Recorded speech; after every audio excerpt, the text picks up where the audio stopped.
I'm lying there on the table, and I don't want to be here. Every cell in my body is saying, get up and walk out that door. You see, I have this overwhelming fear of needles. When I was 5, I climbed up the stool to reach out for a mobile that was hanging in my room. And I fell and I cut my eye. And in the emergency room, the nurse put the anesthetic in and said, just a minute, the doctor will be right with you. And we waited, and we waited, and it took over an hour for the doctor to get back to me. And the anesthetic had worn off, but we still had to do the stitches.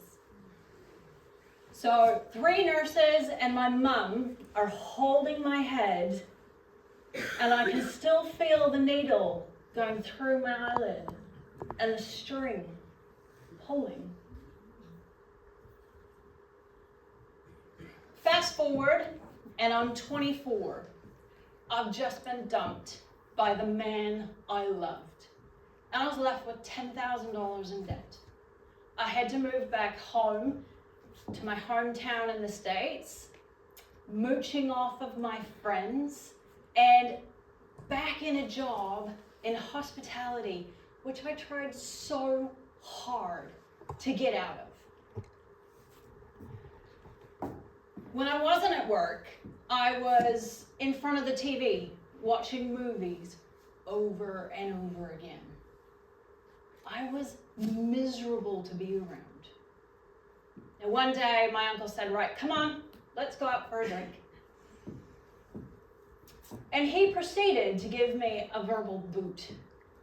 He said, there are 1,000 things that I want to do in my life. And I know that I'm only going to get to a fraction of them. And here you are, sitting in front of the TV, wasting your life away. He said, get out there and make your life worthy of a movie. Well, I'm quite stubborn, and it took a few months for this to land. But when the job going on and down in Antarctica came up, I thought, ooh, this could be my shot. So I went to the job fair, and I applied for the dining attendant position. And then I hounded the galley manager weeks later, every week. How's it going? And I got the supervisor's position. I couldn't believe it. More money. I was so excited.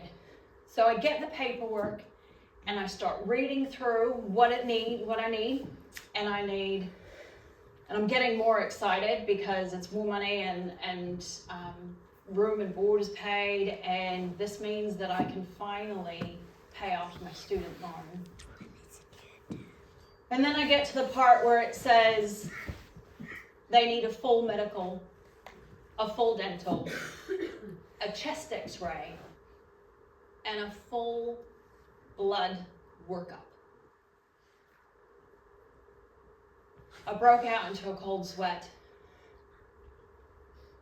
I knew this was too good to be true. I knew this just wasn't going to happen.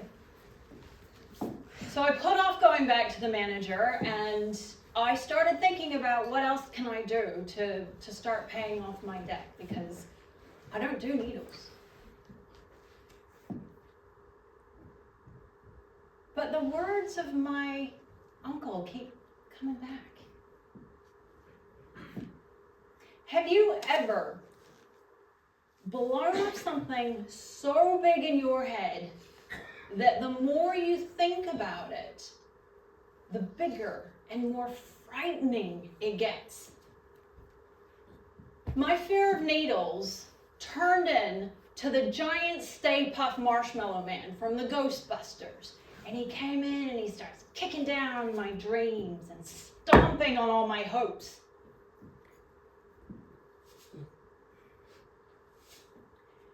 Thinking about having that needle in my arm brought me right back to that 5-year-old in the emergency room.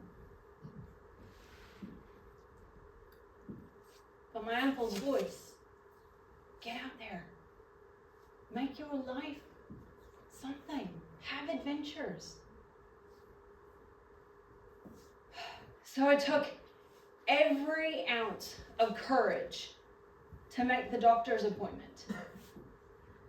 And I asked my brother Bill to come along and hold my hand. And I'm lying there on the table, and my brother's hand is turning white. And the nurse comes in, and he was so lovely. He's like, don't worry, this will be over soon. Because I'm feeling really pathetic right now. And look over at my brother, and the nurse says, right, you're all good. What? That was it? And I didn't even feel it?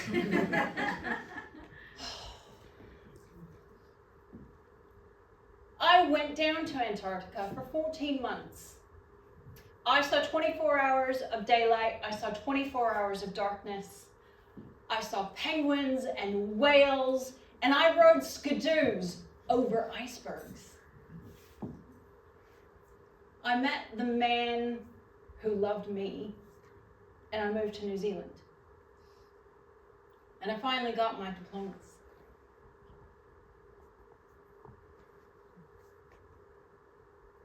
What is it that you might be blowing up so big?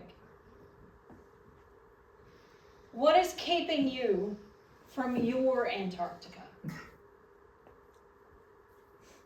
Because it may just be the size of a marshmallow. Thank you.